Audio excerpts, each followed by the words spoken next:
Hello बच्चों, माया education YouTube channel में आपका स्वागत है। प्यारे बच्चों, आज की इस वीडियो के माध्यम से हम प्रेजेंट इंडेफिनिट टेंस या सिंपल प्रेजेंट को जानने और समझने का प्रयास करते हैं। अगर हम इसकी पहचान की बात करें तो इस टेंस के हिंदी वाक्यों की क्रियाओं के अंत में ता है, ती है, तेहूं, ताहूं इत्यादि रहता है। वहीं अंग्रेजी वाक्यों में पहचान के रूप में वर्ब की फर्स्ट फॉर्म, वर्ब की फर्स्ट फॉर्म के साथ ऐसे यस या डू या डस देखने को मिलता है। अब बात आती है अंग्रेजी बनाने के नियम की। तो हम क्या करेंगे, इस टेंस के हिंदी वाक्यों में से एक वाक्य लेंगे। जैसे हमने एक वाक्य लिया, वह एक किताब पढ़ता है। अब हम ये सोचेंगे कि क्या इस वाक्य से हम अंग्रेजी बनाने के रूल्स निकाल सकते हैं, तो आंसर है निकाल सकते हैं।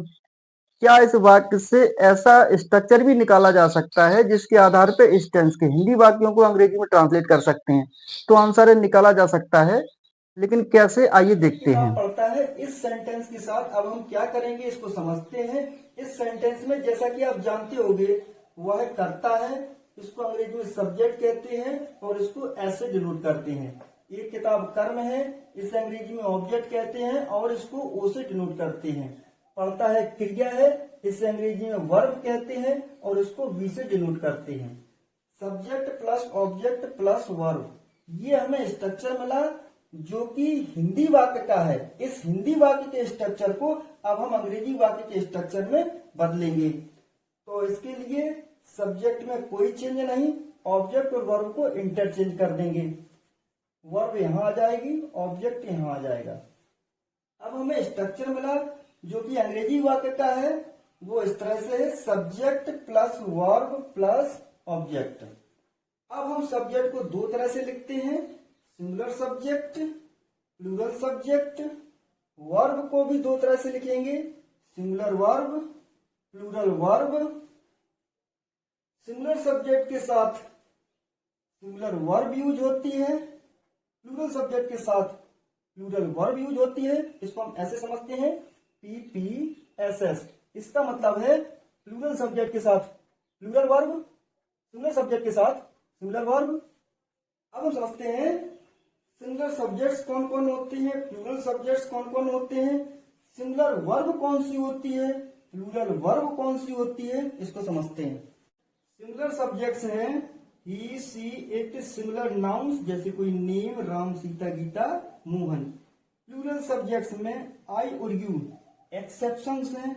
आई का प्रयोग सिंगुलर सब्जेक्ट के रूप में किया जाता है, लेकिन इसके साथ यहाँ पर प्लूरल वर्ब आती है।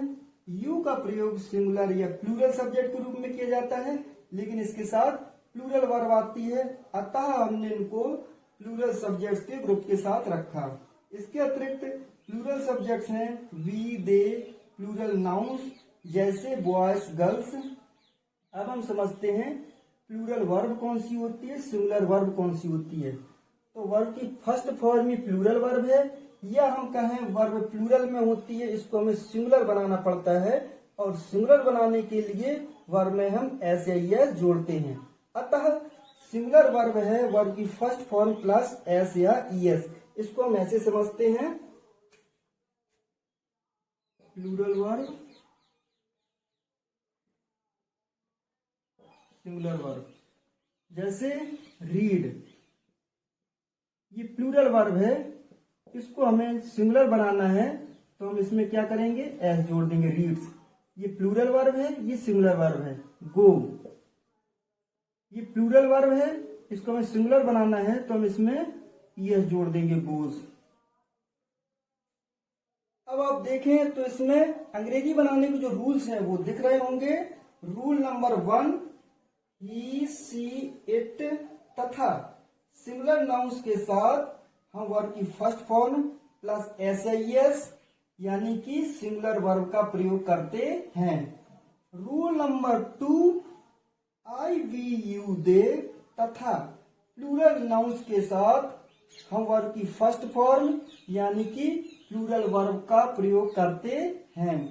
ये हमें अंग्रेजी बनाने के रूल्स मिले। अब आप देखें तो इसमें स्ट्रक्चर भी दिख रहा होगा।